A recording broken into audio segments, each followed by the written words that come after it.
अस्सलाम वालेकुम everyone, welcome to my YouTube channel वांगशन 1.ff। हमारा न्यूज़ स्टोरी चल रही है साइको वन। तो चलिए स्टार्ट करते हैं इस फैन फिक्शन के नेक्स्ट पार्ट को। इधर हम पहले भी इस पार्ट की शुरुआत में हम शुयांग को देखते हैं। शुयांग जो कि था वो उस अंधेरे रूम में गया था जहाँ पर उसने वैन चाओ को रोक कर रखा था। जब वो उस रूम में पहुँचा तब वो हैरान हो गया। चेयर में वैन चाओ नहीं था बंधा हुआ। उसने कहा ये कहाँ चला गया। उसने देखा कि डोर कटी हुई है। इसने कहा इसका मतलब वो फिर से भाग गया है। कोई बात नहीं, मैं तुम्हें फिर से पकड़ लूँगा। उसके बाद शुयांग वहाँ से निकल गया। सीन कट होती है। इधर लान वैंसन सज गया था। आज बहुत एक स्पेशल दिन था। आज से चैन के साथ जियांग चैंग की शादी होने वाली थी और वो शादी वो लोग लान हाउस के सामने जो मैरिज हॉल था वो लोग वहीं पर करवाने वाले थे, जहाँ पर वो लोग बहुत ज़्यादा हैप्पी थे। और जियांग फैमिली भी वहीं पर आ चुकी थी और वो लोग भी रेडी हो रहे थे। लान हाउस के सामने जो बहुत बड़ा मैरिज हॉल था उसको पूरा ही उन्होंने डेकोरेट किया था और पूरा बहुत अच्छे से इंतज़ाम किया था। जहाँ पर वांग जी वहाँ पर रेडी हो रहा था अपने रूम में। उसने विंग को देखा जो कि अपने बच्चों को रेडी कर रहा था। वो विंग रेडी हो चुका था। वांग जी विंग के पास आता है। उसने पीछे से विंग को हग कर लिया। विंग ने कहा लानजान क्या हुआ, तुम रेडी हो गई। वो लान वांग जी की तरफ मुड़ता है। उसे देखा कि लान वांग जी के बाल बिखरे हुए हैं। विंग ने उसे बिठाते हुए कहा बैठो। उसने उसके बालों को बना दिया। लान वांग जी ने विंग की कमर को पकड़ा। उसने विंग की तरफ देखा। उसकी आंखें कुछ कहने की कोशिश कर रहा था। उसने कहा लानजान क्या बात है। विंग ने उसे आंखों ही आंखों में कहा विंग तुम बहुत खूबसूरत लग रहे हो। विंग ने कहा ओ लानजान तुम भी बहुत हैंडसम लग रहे हो। उसने उसकी फॉरहेड के ऊपर एक छोटा सा किस किया। उसके बाद लान वांग जी ने भी विंग के नोज़ के साथ अपने नोज़ को रब किया। इधर सिजुआ और इवान दोनों ही बेड के ऊपर अपने हाथ पैरों को फैला रहे थे। वांग जी ने एक बच्चे को उठाते हुए अपने माइंड में कहा काश मैं तुम्हें अपने नाम से बुला पाता, लेकिन मैं बोल ही नहीं पा रहा हूँ, पता नहीं क्यों। उसने विंग को देखा। विंग ने सिजुआ को उठाते हुए कहा चलो हम चलते हैं। उसके बाद तभी तुरंत वहाँ पर जियांग फैंगमियान आ गया। उसने कहा विंग अरे आईवान और सिजुए क्या कर रहे हैं। उन्होंने सिजुए को लेते हुए कहा। विंग ने कहा कुछ नहीं, बस रो रहे थे। उसके बाद जियांग फैंगमियान ने कहा मुझे आईवान को दो। दोनों बच्चों को लेने के बाद वो चले गए थे। उन्होंने कहा कि मैडम यू दोनों बच्चों को ढूंढ रही है क्योंकि उन्होंने प्यार करना है। विंग बहुत ज़्यादा खुश था कि फाइनली वो दोनों बच्चे से फ्री है, मतलब बच्चे अब उनके पास नहीं है तंग करने के लिए। विंग अब नीचे आ गया था। इधर शुयांग वैन चाओ को ढूंढ रहा था। उसने कहा वो आसपास ही कहीं होगा। वो आसपास ढूंढने लगा बट वैन चाओ कहीं पर भी नहीं था। शुयांग ने कहा वो जा कहाँ सकता है, वो कहीं भी जाए मुझे उसे पकड़ना पड़ेगा। वो फिर से विंग और वांग जी कुछ नहीं नहीं नहीं कुछ नहीं, उन्हें कुछ नहीं होगा, मैं उन्हें हेल्प करूँगा और उनको प्रोटेक्ट करूँगा, उन्हें कुछ नहीं होगा। ये बोलकर शुयांग निकल गया। शुयांग को याद आया कि आज जियांग चैंग के साथ उसे चैन की शादी है। वो वहाँ पर पहुँच गया। मैरिज हॉल में पहुँचने के बाद उसने देखा कि वहाँ पर बहुत सारे गेस्ट आए हैं। शुयांग अंदर आ गया। विंग ने शुयांग को देखते हुए कहा हे शुयांग। शुयांग वहाँ पर आ गया, उन दोनों को ग्रीट किया। उसके बाद विंग ने कहा तुम इतने लेट क्यों आए। शुयांग ने कहा मैं निकल रहा था, मैं बस सोच रहा था। उसने अपने माइंड में कहा मैं वैन चाओ से एक बार मिलने के लिए गया था, लेकिन वैन चाओ तो वहाँ पर है नहीं और वैन चाओ यहाँ भी नहीं आया है। वैन चाओ गया कहाँ, क्या वो भाग गया है। उसने कहा नहीं, वो इतनी आसानी से नहीं भागेगा, उसको बदला भी तो चाहिए। शुयांग सोच रहा था। विंग ने कहा तुम क्या सोच रहे हो शुयांग। शुयांग ने कहा नहीं कुछ नहीं, मैं कुछ नहीं सोच रहा हूँ, वो बस ऐसे ही, वैसे मैं गिफ्ट लेकर आया था। गिफ्ट कहाँ रखूँ। उसने कहा एक काम करो तुम जाकर वो देखो स्टेज पर ब्राइड एंड ग्रूम है उनको देकर आओ। शुयांग ने कहा ठीक है। उसके बाद शुयांग चला गया और फिर से चैन को और जियांग चैंग को ग्रीट करके उसने गिफ्ट दिया। जियांग चैंग ने कहा इतना लेट क्यों आए तुम। शुयांग ने कहा आई एम सॉरी, मुझे माफ़ कर दो। उसके बाद उन दोनों ने बहुत सारी बातें किया, फ़ोटो भी खींचा। विंग वांग जी के साथ घूम रहा था। इधर कोई दीवार फांद के अंदर आ गया। उसके बाद वो उसके हाथ में कुछ था, उसने उसको अपने पॉकेट में रख लिया और फिर उसने अपनी गन को बाहर निकाला और फिर उसे फिट करना स्टार्ट कर दिया। इधर विंग अपने बच्चे के पास जाता है जहाँ पर सिजुआ और इवान दोनों ही रो रहे थे बहुत ज़्यादा। विंग ने सिजुआ को लेते हुए कहा क्या हुआ। उसके बाद विंग बैठ गया। मैडम यू ने कहा मुझे लगता है कि इन्हें भूख लगी है। विंग ने कहा ठीक है, मैं अभी उन्हें फीड करवा के आया हूँ। फिर से भूख लग गया।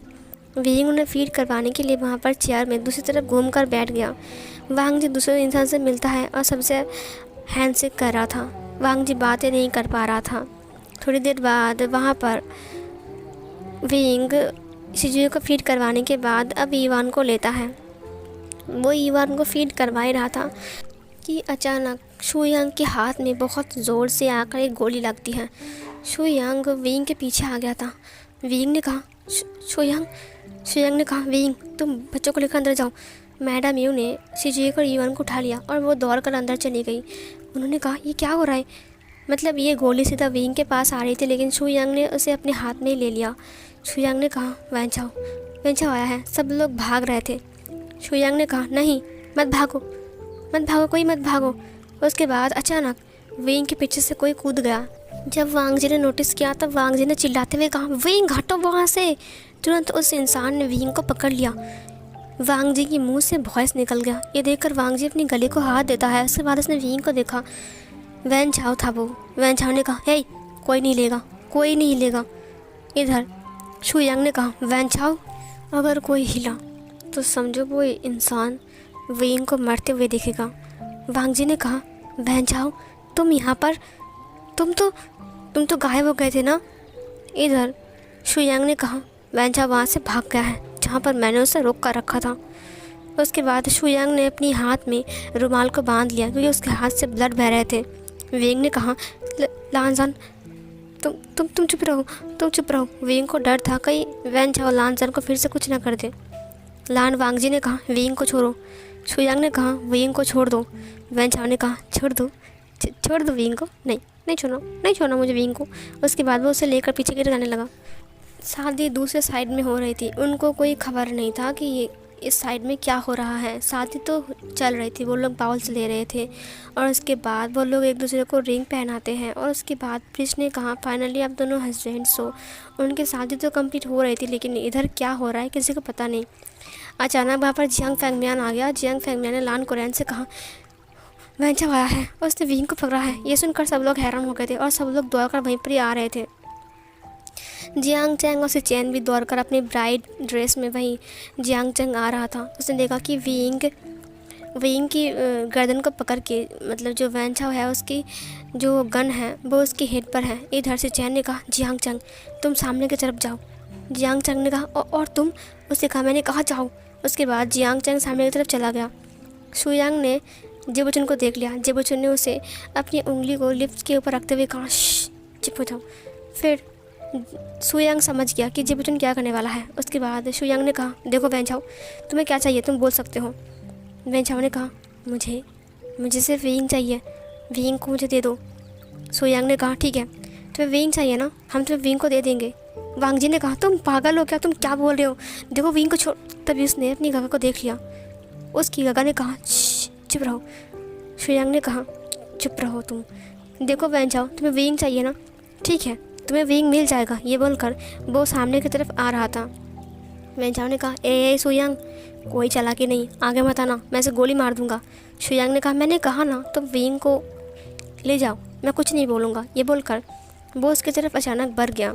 फिर इधर जेबुचुन ने वैंचाओ के कंधों पर हाथ रखा। वैंचाओ जैसे पीछे अपनी हेड को मतलब घुमाता है, वैसे ही शुयांग ने टेबल में रखे हुए एक वाइन के ग्लास को, मतलब वाइन की बोतल को पकड़ लिया। और जैसे वैंचाओ इस तरफ घूमता है, शुयांग ने मारा एक सिर पर उसके बहुत ज़ोर से और उसने विंग की गर्दन को छोड़ दिया। तुरंत वांग जी ने विंग के हाथ को पकड़ लिया और उसे अपनी तरफ खींच लिया और शुयांग ने उसकी जो पेट था उसके ऊपर लात मार दिया। और इधर जेबुचुन ने उसके हाथ को ठोक दिया और फिर उसका गन हवा में चला गया। वैंचाओ को कोई मतलब होश भी नहीं रहा कि ये सब कुछ क्या हो गया। तुरंत शुयांग अपनी मार्शल आर्ट का यूज़ करता है और कूद कर उस गन को पकड़ते हुए सीधा वैंचाओ के ऊपर और उसकी सिर के ऊपर, उसकी फॉरहेड के ऊपर गन को पॉइंट करते हुए कहा, देखा कैसे खेल बदल गया। ये देख कर वैंचाओ ने कहा, शुयांग मैं तुम्हें नहीं छोड़ूंगा, मेरे पास बॉम्ब है और बस 5 सेकंड, और 5 सेकंड के बाद बूम ब्लास्ट हो जाएगा और फिर सब लोग मर जाएंगे। तुरंत वैंचाओ ने अपनी कोट को हटाया, उसके अंदर बॉम्ब था, मतलब उसकी बेली के ऊपर। उसे कहा, अब क्या होगा शुयांग? शुयांग ने कहा, सब लोग पीछे हटो, मैं तुझे। उसके बाद शुयांग ने उस बॉम्ब को देखते हुए कहा, इस बॉम्ब को रिफ्यूज़ कैसे करूं? फिर वैन चाओ ने कहा तुम कुछ नहीं कर सकते हो। उन्होंने वैन चाओ के हाथों को पकड़ लिया और जेबुचुन ने कहा अब क्या होगा? फिर शुयांग ने कहा तुम सब बाहर जाओ, मैं इसे देख लूँगा। तभी इधर विंग ने कहा नहीं, हम सब बाहर नहीं जाएंगे। शुयांग ने कहा बस 5 सेकंड है, अभी जाओ यहाँ से। 5 second, 4 second, 3 second. Madam you उन बच्चों को लेकर वहाँ से बाहर आ गई थी। वो लोग मैरिज हॉल से बाहर जा रहे थे। शुयांग ने कहा मैंने कहा जाओ यहाँ से। उसके बाद वो लोग बाहर जाने लगते हैं। 2 सेकंड, 1 सेकंड, अब 0 होने वाला है। बस विंग और वांग जी गेट के पास ही थे। इतनी ज़ोर से ब्लास्ट हुई, बहुत ज़ोर से ब्लास्ट हुई। थोड़ी देर बाद विंग ने कहा नहीं शुयांग, शुयांग नहीं। विंग बैठ गया नीचे, वांग जी भी बैठ गया। उनके पास से वो आग का जो रोशनी था वो इतनी तेज़ी से आया कि विंग मतलब खुद को संभाल नहीं पाया। उसने कहा शुयांग वो अंदर था ना। उसने वांग जी को देखा। वांग जी ने विंग को हग कर लिया। विंग अब कुछ बोल नहीं पा रहा था, उसकी आंखों से सिर्फ आंसू बह रहे थे। उसने कहा नहीं।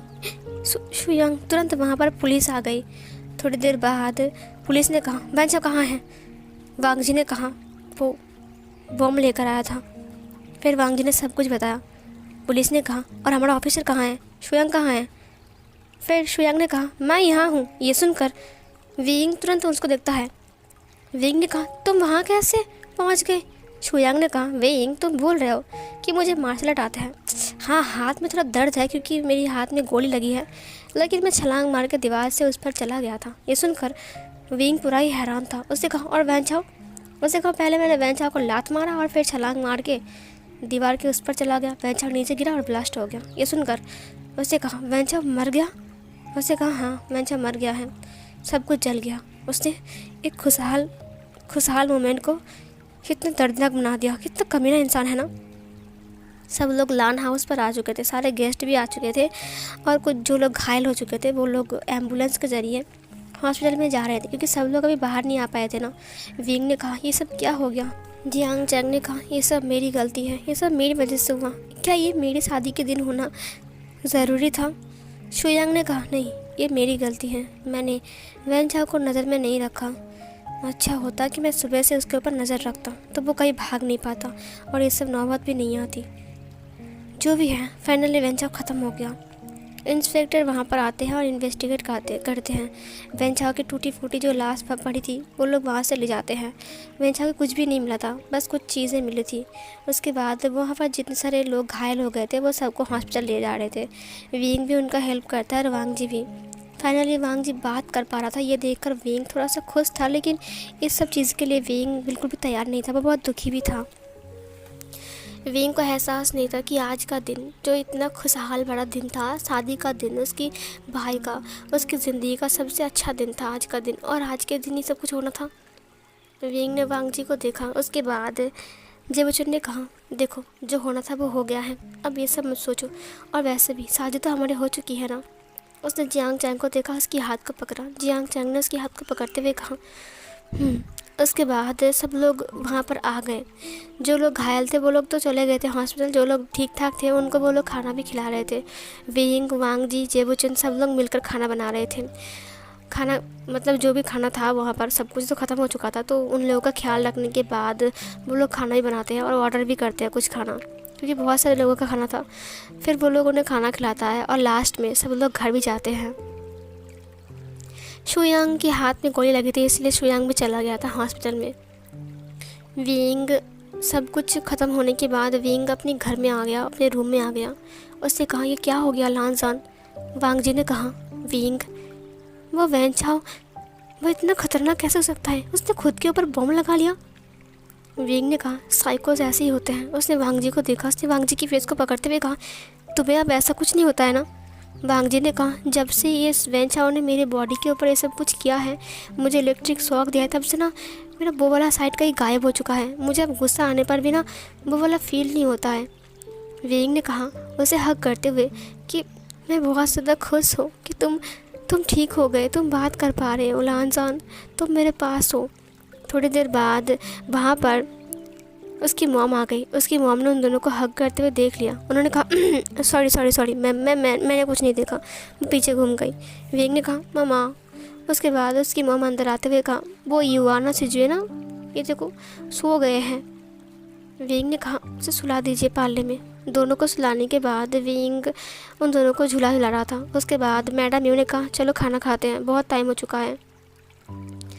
वांग जी और वेंग नीचे आ गए और फिर वो लोग लंच टेबल पर बैठ गए। सब लोग लंच कर रहे थे। वेंग का दिल बहुत ज़्यादा उदास था। वो लोग 4 बजे लंच कर रहे थे। खाना ख़त्म होने के बाद वेंग उठ गया। वेंग ने कहा सुबह से घुटला हो रहा है, मुझे तो बहुत गुस्सा आ रहा है खुद के ऊपर। वांग जी ने कहा ये तुम्हारी गलती नहीं है।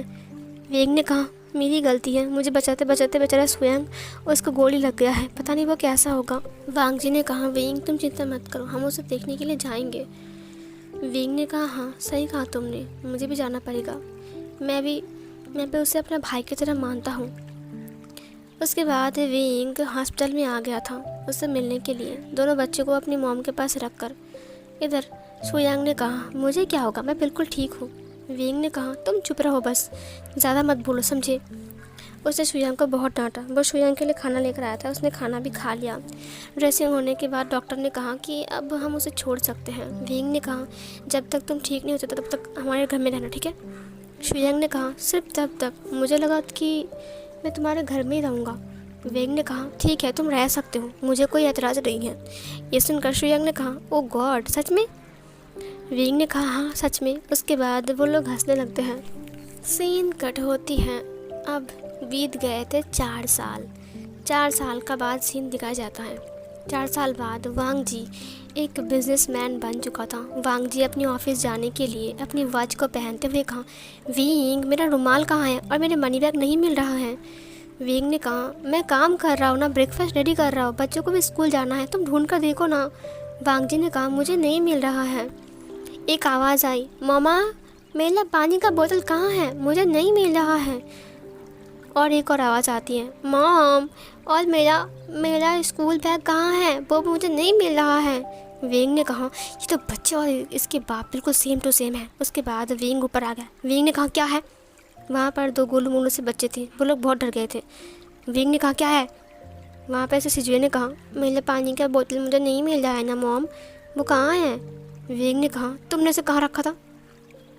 फिर सिजुए ने कहा याद आ गया, मैं इसे कहाँ रखा था, बत्तब में। वेंग ने कहा पानी की बोतल को बत्तब में कौन रखता है। उसके बाद वो बत्तब में लाने के लिए चला गया। इधर वेंग ने कहा तुम्हारा क्या है। ईवान बहुत डरा हुआ था। उसने कहा मुझे याद नहीं है कि मैंने स्कूल बैग कहाँ पर छोड़ दिया। फिर सिजुए ने कहा मुझे याद है, तुमने उसे फ्रिज में रखा था। ये सुनकर वेंग ने कहा फ्रिज में स्कूल बैग तुम।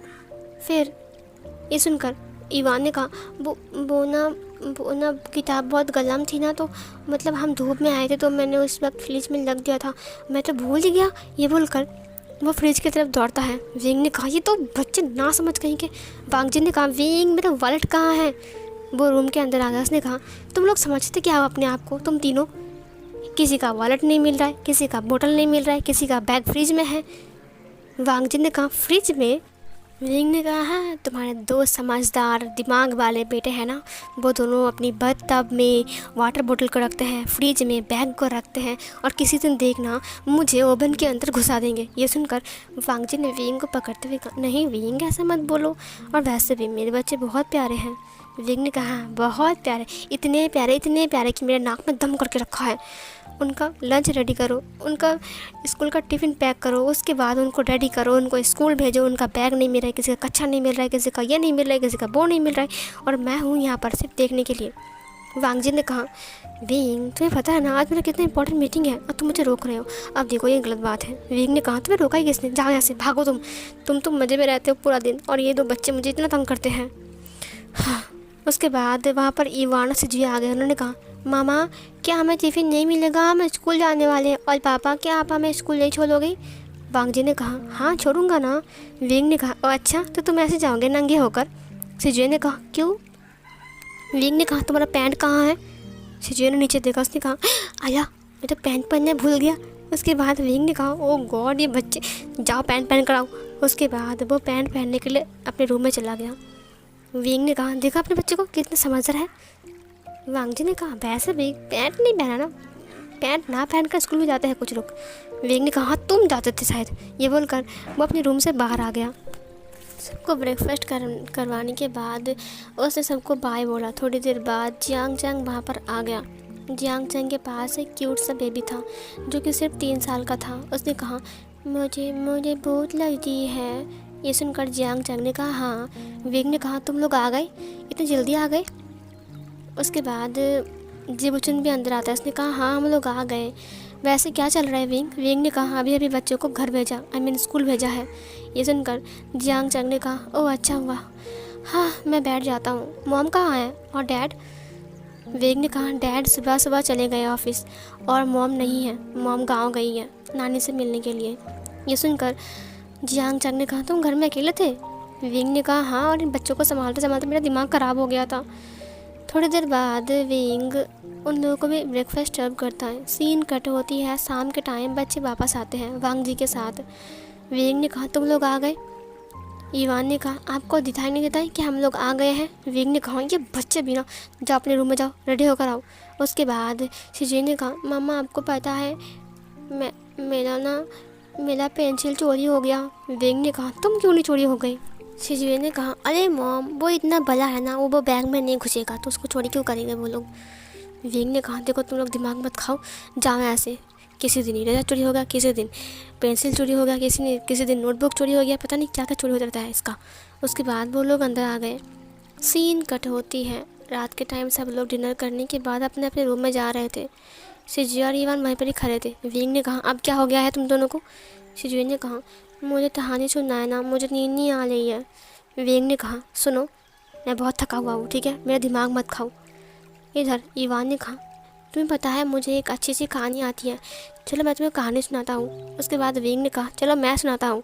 उसके बाद वो उन दोनों को कहानी सुनाने के लिए आती है उसके रूम में। कहानी सुनाने के बाद वो लोग सो जाते हैं तब विंग अपने रूम में आ जाता है। विंग बहुत थका हुआ था। वांग जी अपने मोबाइल को लेकर बिजी था, वो शॉर्ट वीडियो देख रहा था। विंग ने कहा तुम्हारे लाइफ में तो मज़े ही मज़े हैं और ज़िंदगी ख़राब तो मेरी हो रही है। वांग जी ने कहा ऐसे क्यों बोल रहे हो विंग? विंग ने कहा तुम्हारे 2 बच्चे और तुम। हाँ। उसके बाद वांग जी विंग को अपने पास बुलाता है। वो उसके पास आता है, उसके बालों को सहलाते हुए कहा विंग तुम 2 बच्चे से तंग आ चुके हो, अभी तो हमें बहुत सारे बच्चे भी पालना है ना। विंग ने कहा स्टार्ट अप, अपना गंदे ज़ुबान मुंह बंद रखो, तुम्हारी काले ज़ुबान तो बिल्कुल बंद रखो। ये तो कम लग रहे तुम्हें, तो तुम्हें और चाहिए? वांग जी ने कहा हाँ और चाहिए ना। उसने विंग को हक कर दिया। विंग ने उसे पुश करते हुए कहा मुझसे दूर रहो, मेरे पास मत आओ, तुम्हारे इरादे नेक नहीं लग रहे हैं। वांग जी ने विंग को उसके लिप से कैप्चर कर लिया और फिर उसने कहा सही कहा तुमने, इरादे बिल्कुल भी नेक नहीं है। ये बोलकर वो उसके साथ अपना रोमांस स्टार्ट करता है और इस खट्टे मीठे सीन को दिखाते हुए इस फैन फिक्शन की हैप्पी एंडिंग होती है। सो गाइस कैसा लगा आपको ये वाला फैन फिक्शन ज़रूर कमेंट बॉक्स में बताना। अगर न्यू हो तो चैनल को सब्सक्राइब, वीडियो को लाइक कमेंट शेयर ज़रूर करना। और थैंक यू सो मच मेरे फ़ैन फिक्शन को इतने टाइम तक सुनने के लिए। Thank you so much YouTube को जिन्होंने आप तक मेरी फ़ैन फिक्शन को पहुंचाई है। तो मिलती हूँ नेक्स्ट एपिसोड में, तब तक के लिए बाय बाय।